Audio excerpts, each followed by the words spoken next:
Give it up for Joe.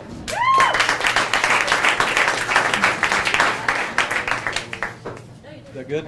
Yeah, I think that's good. So it's late August, and I'm 8 years old, and I live on a farm in Iowa, and I'm the middle child of 11, and it's about 80 degrees, smoldering hot, and it's up early in the morning, and it's to bed pretty early at night, and I'm sure that I got a sour deal on this whole deal.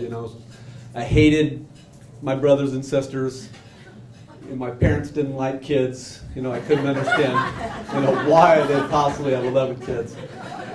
And my brother Bernie's a year younger than I am, and we're down at the chicken house, and Mom comes down, and Dad's coming out of the house as well, and she says, "Hey Joe, would you like to go for a ride in the country with Dad and I?"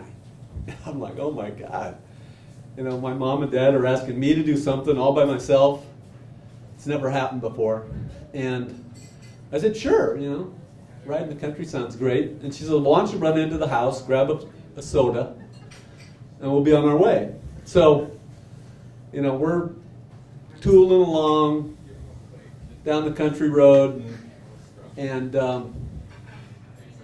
Dad sees some wild asparagus growing in the ditch, and we stop and we pick it, and it's like a fairy tale. I am thinking that maybe I'm their favorite child, and that had never occurred to me before, not at all, no, not even close. And we're having a great time, and it's pretty clear that I'm probably their favorite child, and and the summer had been so difficult, and I could not wait. Next week school was going to start again, and Mom had already started purchasing matching clothes for all of us, and she'd draw our feet on cardboard and then bring home shoes, and if it didn't fit me, it'd fit the next one younger, or the next one younger than that.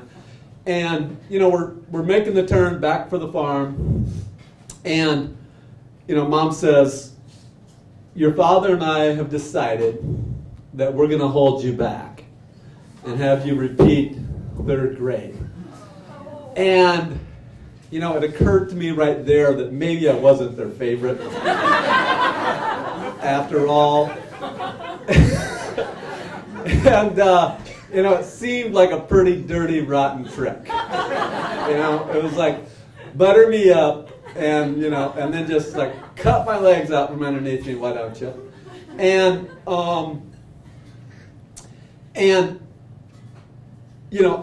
for years and years, she lived to regret that. I made sure of it, and I didn't get I'm talking 30 years blaming her for ruining my life, and she'd been passed away for many of those years, and I was still blaming her, and I took this course and had this opportunity to somebody asked me to take a look at where my pain was, and and I kept looking for where my pain was, and then they said go back further and go back further, and I found myself on that car ride with my parents. And I'd been there many times on that car ride with my parents, but this is the first time somebody asked me to look farther. And I looked back, as a 7-year-old child and a 6-year-old child, and I saw this little boy that struggled in school, and how much pain that it must have caused my parents and especially my mother. And it was for the first time that I looked at it like it was actually, out of love that, that she held me back. And, I was able to forgive her, even though she wasn't there to hear me.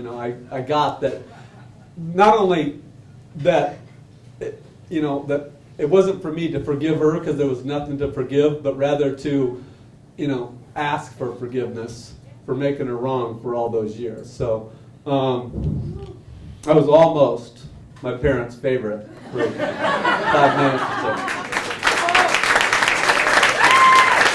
That's awesome. Thank you, Joe.